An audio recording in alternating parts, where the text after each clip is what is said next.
Welcome to another episode of WorldView, the foreign policy show from Hindustan Times. And we have a very, a guest who is not the usual diplomat. He's somebody very different. We have with us today the German ambassador, Walter Lindner. And we're going to take a look at bilateral relations and some of the other things that you do that most diplomats don't do. Like growing the hair long. If you're referring to that or to the ponytail, but it's good to be on your show. Yeah, thank you. Could we just have a quick overview of the bilateral relationship since you've been here? I arrived here 8 months ago, and of course it's always good if you come here and your chancellor is coming also, and the foreign ministers, and we had 14 ministers here. So I think that it's a good extra push in the bilateral relationship.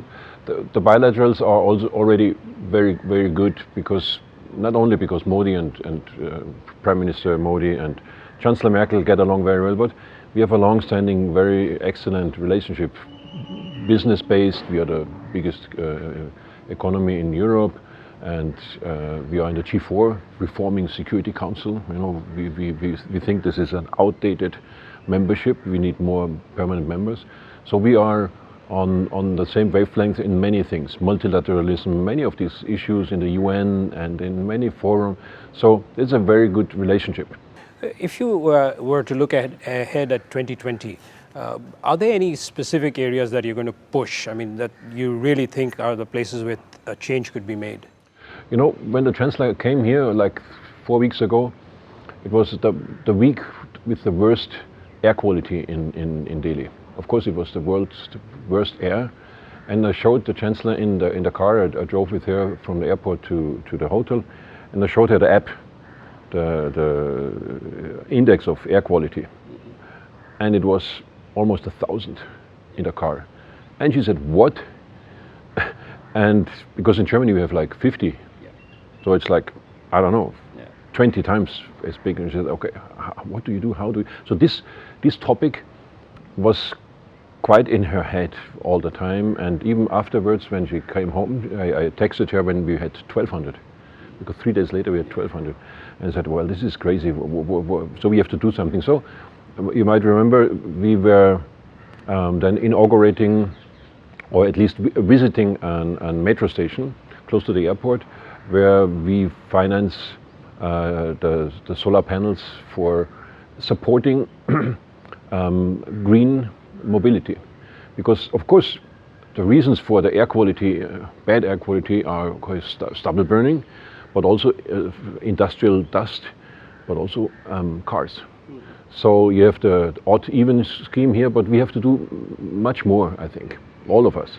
The metro as such is only one thing. What do you do if you arrive at 10 o'clock at this particular railway stations and you're stuck there?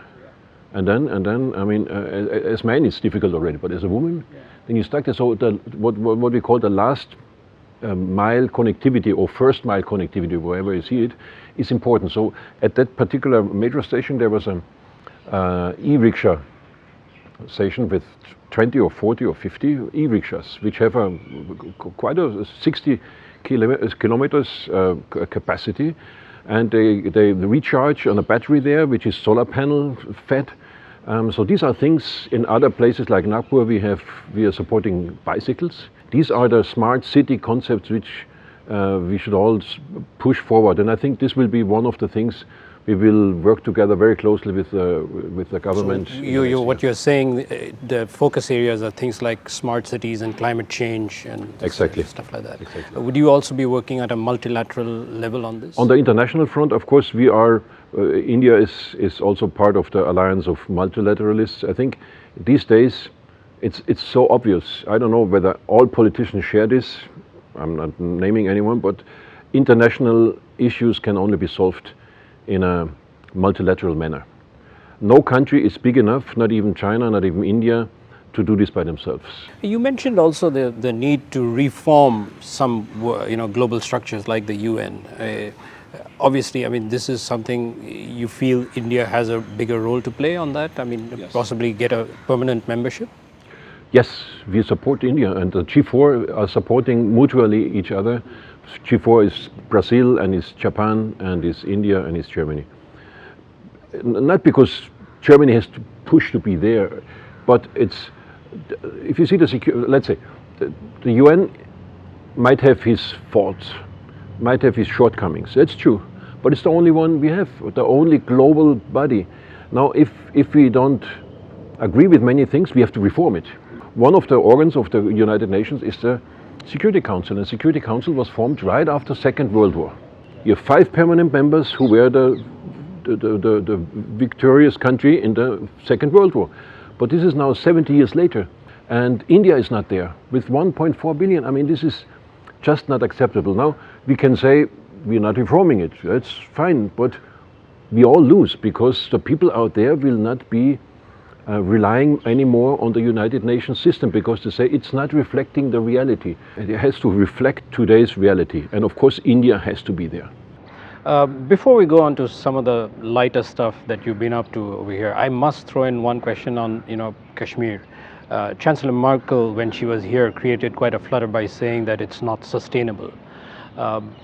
What do you feel now? I mean, do you think there is a need to let diplomats go in and see the situation? What more should India do to address the world community's concerns? I don't, as foreign ambassador, I don't want to go into too much of these details here. But you have seen the Swedish royal couple here, then the Japanese Prime Minister, then before that others, European Union members have pretty much said the same. It's a domestic issue of India, and it should be resolved between negotiation. That we should keep open, if possible, open a kind of negotiation channel between the two countries, and that we would love to see the restrictions lifted as soon as possible. Security issues are there, and all this we understand, and nothing else. What the Chancellor said, it's not sustainable, means that the restrictions can't be kept forever. So one day they should be lifted, and for us, the sooner the better. And this is what the European position, and everything else I think is a sensitive issue, so I don't want to go too much into details there. When we come to the fun stuff, I mean, you're a person who likes playing music. It's something that it's a bit of a passion for you, I think. Have you had a chance to experience any of the bands in Delhi? Have you had a chance to go out and see the music scene here? Let me say, fun stuff, also politics is fun stuff, because it used to be not fun, but I try to combine things. I try to be an open ambassador, being out there. Walking through the spice market, or go to, I do everything, to the camel market in Pushkar and whatever. I want to see what's out there in India. Who are the Indians? No matter what religion, no matter what walk of life, but I want to see that. So for me, also my profession is fun. So I'm a diplomat, but still I try to make it as colorful as possible. Now, of course, I'm also not only a lawyer, which would be a boring thing, I'm also a musician, and wherever I go, I try to integrate into my music local elements, of course. Now I'm a trained classic musician, but I do a lot of rock and pop and soul, and I have a recording studio, and I have CDs out in the market. And I was always fascinated also by Indian music. Now, Indian music, of course, you could go from Sufi to Qawwali to the ragas, to Bollywood, to even heavy metal. Everything is here. Now I want to get a grip who is listening to what and what kind of music is out there. Now I'm working already with some Indian musicians, raga musicians, and I don't want to spill the beans here, but one day we will do a concert, probably under the banyan tree and a full moon night. Let's see. But there, ragas is, if you're classical trained in Western music, a raga is something pretty different, so you don't take it lightheartedly, it's something spiritual. So that's why I need a few more months to get into this with my musicians. Otherwise we have other bands here, and let's say 2020 will see quite some concerts in this garden. Hopefully we'll have you playing with us on the show again next time we have you on. All right, I will do that. Thank you so much for your time. You're welcome.